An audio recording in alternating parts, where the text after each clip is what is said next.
Hi, I'm Tom Henriksen for the DevOps Online Summit, and welcome to our keynote interview with Steve Pereira. Steve, introduce yourself to the people here at the DevOps Online Summit. Hi, folks.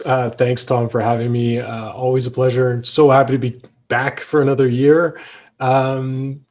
Few people, I'm going to say a few people, might know me as the value stream guy, which is what I toss around a lot just to keep people focused on what I like talking about and share what I'm obsessed with.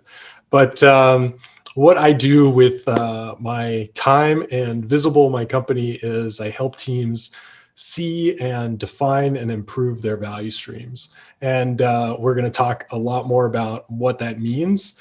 But recently, I've been putting out a few ideas into the world, four maps that I find are really, really valuable to teams who are trying to improve, and also the concept of flow engineering. So how do we boost and improve flow across organizations beyond DevOps and wherever we can. Excellent. Excellent. I'm picturing you might have some t-shirts that say the value stream guy on them, Steve. Someday, if I started wearing t-shirts again. Yes. When people start going back to conferences and doing that type of thing, right? Yeah, exactly. I'd have to rearrange my camera to cover that. Yes. Excellent. So your title of your session is moving from org chart thinking to value stream thinking. So why do we need to use value stream thinking, Steve? It's a great question. And, it's a theory that I'm putting forward, but I think we've seen a lot of development recently, and certainly over, a number of decades. We know what doesn't work. We're getting better at understanding what does work. We certainly know that every organization is different, and we can't drop a cookie cutter on every single organization to have them fit into a structure that we say is the best way to do things. But part of that understanding of how companies really work and what works best for each organization, I think, is kind of hidden behind this idea that what we think of as organizations is very different than how they actually work, right? We don't see organizations as collections of value streams right now, or very, very few of us actually see things that way. Mm-hmm. But I think that as we reimagine what is really going on inside of organizations, why do all these things that we try to implement, all this change that we try to implement fail? And it fails 70% of the time still. Why is that? And I think that there's an opportunity for us to refocus on the flow of value through organizations, right? That they're not just rearranging to accomplish projects anymore, that we don't have big deadlines, heavy upfront planning, all these things we're doing away with in service of continuous delivery, right? And continuous delivery in the ultimate sense of value to customers, whether that's the HR department, whether that is the new hire onboarding process, whether it's marketing, sales. It's all continuous delivery of value, right? So how do we think of organizations if that is the goal? And it's not based on the org chart. It's based on seeing the flow of value in value streams. So the big message here is that your organization is a collection of value streams, whether you acknowledge that or not. You have value flowing through your organization. And the more we sort of focus on that is happening and let's try to optimize it and improve it, the better off we'll be. So introducing new ideas of making it easier to see this, easier to improve it, will go a long way. And we've seen a lot of success with organizations that have done this over the past couple of years, especially with the aid of DevOps and automation. The DevOps Enterprise Summit is just it's a list of companies that are succeeding with this approach. Yeah. And we're just seeing that grow and grow. Mm-hmm. So just to take a little step back here, Steve, so you talked about, why we need value stream thinking, but tell us a little bit about what you mean by org chart thinking. I think you're talking about the silos and things of old. Is that what or kind of paint us a little picture of what you mean by that? Yeah. So, I mean, traditionally, what we would do with projects is basically look at the org chart and pull people into a project so that we covered different areas and we could accomplish different tasks. We'd had some people in from QA and we'd maybe pull them in late. We might pull in business analysts early. But we were sort of pulling people out of the org chart, and the org chart was this static thing.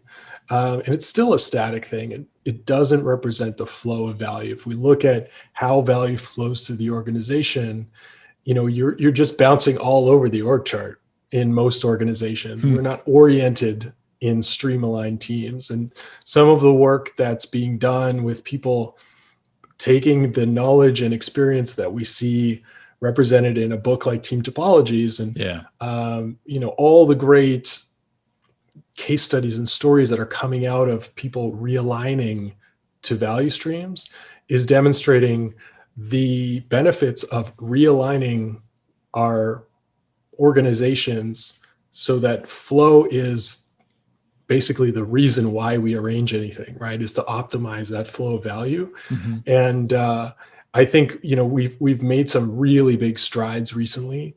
And this is going to be even more obvious as we start to adopt things like value stream management. It's going to reveal all the delays caused by the handoffs and the silos and the separate departments and the SLAs and, the ad hoc meetings and all the disruptions that come with this static thinking where we're trying to push flow through something that's very rigid, right?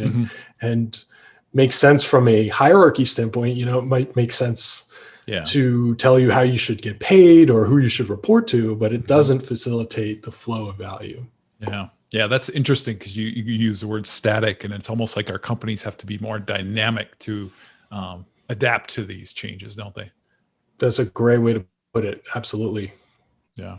I mean, a lot of what we saw with COVID and a lot of what we're seeing with digital transformation and trying to improve agility, it's adaptability, right? How quickly can you do the things need to be done or learn from the things that you don't yet know, right? How quickly can you take new conditions, new knowledge, and translate that into business value or continued business value?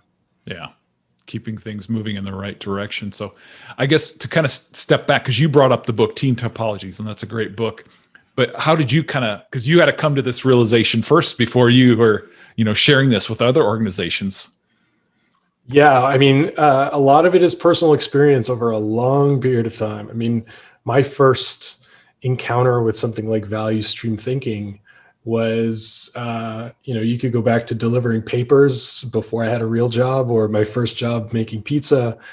Like there are just value streams everywhere, right? Yeah. And I didn't realize this until very late, that the thing that was causing all the friction, the thing that was causing all the confusion, the lack of clarity, making it hard to make decisions, rally a team, when I was in a leadership position, getting everybody on the same page, just so we couldn't see the flow of value through the organization. We couldn't see what we were doing on a regular basis. And it made it very hard to make improvements and make real progress. So a lot of it was hard fought, but the appearance of things like DevOps, calling attention to the fact that we have two separate departments, two separate incentives that need to be aligned, that need to flow, started putting the pieces together. And then, as I learned more, going back into my experience about what this could mean for improving team performance, I started doing mapping exercises, and I started doing them in various different ways. And then seeing the power of it, that brought me to this full-time focus. But then since then, I've become a student of value streams and, looking at the history from Toyota to classical manufacturing, how it's different from how software is different from manufacturing a car, how we've learned in the past from improving flow in the physical world, how that can apply to the digital world. And I think we really departed, or we kind of veered off when we started building software because we started with projects. Yeah. And then with that beginning point, we started with waterfall, and then Agile was a response to waterfall, and DevOps was a response to Agile. But the whole time, lean was there just sitting around. Like, why aren't you guys using this? Hey, This I'm over is here. right. Exactly. This has been here forever. Yep. Why are we were on the wrong track, right? We Mhm. were on the totally wrong direction, and we were fighting the basics that are present in lean. And I think that there's so much value in coming back to that and saying, okay, what can we borrow? What doesn't apply in the software world? And there are things that don't apply, but there's far more that does. And there's so much value in looking at what we do on a continuous basis from a lean perspective, in terms of not just, driving down inefficiency, but what we really need to do is boost creativity, like boost the time that we can spend on doing the things that we want by getting rid of the things that we shouldn't be doing. Yeah. Making it easier. It makes me think about, I remember years ago, somebody recommended I read the book, The Goal, and how that's such a good book to kind of get you thinking, kind of the big picture. Cause I've been a developer my career, and it's like, you try to focus on whatever's in front of us, but we need to think about the whole system. That's right. Yeah. Because, there's upstream and downstream. And if we don't zoom out and look at the end-to-end value stream every once in a while, it doesn't have to be a daily thing. But if we never look at it, then we really don't know if the thing that we're focusing all of our time and energy on is actually going to affect change or actually deliver the outcome that we expect, because it could be, inconsequential in the big picture. Yeah. Yeah. So I guess as Steve, are working with organizations all over, what do you see in a lot of the organizations as you come in there and try to help them? Generally, it's a lack of awareness, because we do hesitate to step back, right? We do hesitate to step away and zoom out, and we don't have the tools to do that really effectively, which is why mapping is still so valuable, because there's no automated way to do that. There's no automated way to get a team to think differently. And so mapping and workshops that we do to bring the team together and take them out of their environment a little bit and say, what if we were to look at the way that we work in a different way, in service of flow, if we're focused not just on the piece that we deliver, but on the big picture? Yeah. What appears? What bottleneck is going to pop up at us, or what is the opportunity that we're missing potentially? And what is the thing that, maybe we're upset about that is ultimately a smaller deal than we thought it was. Or maybe there's something that we're missing that's a bigger deal than we could imagine. And so it's a great way to bring people together, but also bring understanding and realign. So I think that, in a lot of organizations, we have very little understanding of how many handoffs, how many disruptions are happening, what the impact of SLAs are, like internal SLAs or external SLAs, things like recurring meetings. What is the cost of a recurring meeting that nobody wants to go to and nobody gets value from, that maybe runs over time constantly? Yeah. There's so many things that we just go along with because, we're focused on getting our work done. We're not necessarily taking the time to step back and say, how well is this actually working? How much better could it work? Yeah. You make me think. I heard somebody use the analogy, and it's so, fitting for someone like yourself. You come in as a consultant from the outside, but a lot of us who are in a company, they use the term of, like pickling, that we pickle ourselves because we get in the juices of our company and we forget, like you just brought up, our meetings always run long, or there's a report that we're creating that nobody cares about, but we don't think about, is that waste? Is that, and it takes someone like yourself to kind of shine the light, or maybe use a mirror essentially to reflect back on, hey, this is what you're doing. Is that really valuable? Right. Yeah, I think so. It's interesting. I mean, the pickle analogy makes me think of so many things, but there's I think I would pull us totally off track if I got into all the pickle analogies. Fantastic. Someday I'll give a talk on like the pickle assembly line, and it's fantastic. I love it. But yeah, I think you're right. The common one that comes up a lot is we can't see the water that we're swimming in, right? Yeah. So stepping away, zooming out, really gives us a refreshing perspective on where we could invest our time and energy, where it's actually going to make a huge difference. And oftentimes what happens is teams spend a little bit of time doing this. Mhm. And I say, you need 2-3 hours to start with this. It doesn't have to be a big deal. Yeah. You don't need any tools. You don't need my help to take a first stab at it. Mhm. And it can save you a day a week. Like there's really big benefits Yeah. with such little investment and time that Mhm. it's kind of remarkable that we don't do this more often. But it's not something that came out of Agile. It's not something that came out of DevOps. It's really, we're reaching back into Lean and saying, well, let's get rid of this thing, but this part where we're looking at flow, that's really valuable. So we don't Yeah. need we don't need the factory symbols, we don't need the trucks, but this idea of measuring flow, Yeah. let's pull that into 2021. Exactly. Steve, thanks so much for sharing this with us. Any closing thoughts? Yeah, I think just to set people looking at the future a little bit, Gartner's recently said that by 2023, 70% of organizations are going to be using value stream management for DevOps. Wow. I think that that might be true, but what I have my target set on is the rest of the organization, right? Mhm. The entire organization isn't just DevOps, but value streams are the entire organization. So I expect to see a much larger impact. I expect to see all these value stream management organizations, maybe they're looking at the big picture here, but I Yeah. think there's a huge picture. And, it's really going to come from software because it's just extending to every part of the business. So that's super exciting for me. We just got some recent numbers back from Task Top that some of the organizations that they've been working with have seen like a 500% return on investment Wow. over 3 years using value stream management. Mhm. And, that's pretty impressive. And they're seeing a payback of 3 months. So in 3 months, Wow.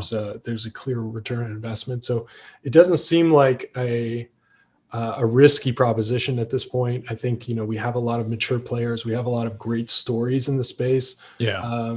And it's only a matter of time before more people start picking this up and start focusing. But I would say that the best place to start is mapping, right? We need to see what the current state is before we spend a long time. Even 3 months to spin up a tool, Yeah. it's a lot of investment and it's a big risk Mhm. because it's a change. But a mapping session, getting together with your team, it's never a bad idea. Yeah. So that's where I would advise people start, and you can start tomorrow.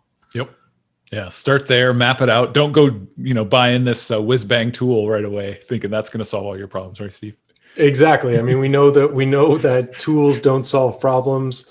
We know that there is a mindset shift that needs to happen here. We Yeah. need to start thinking differently. And I think Mhm. that a workshop, starting a dialogue with your team, sharing ideas, sharing challenges, Mhm. that's the way that we start to shift. The tools just kind of grease the wheels and make things a little bit easier. But you definitely have to start thinking in that new direction, which is why I'm all about value stream thinking in 2021. I think it's a big area of opportunity for us to really rethink how we structure our organizations, how we structure our teams. And luckily, I'm not the only person talking about this. There's a lot of momentum. Very good. Steve, thanks so much for coming on. Thank you for having me. It's my pleasure. On behalf of Steve Pereira, I am Tom Henriksen for the DevOps Online Summit.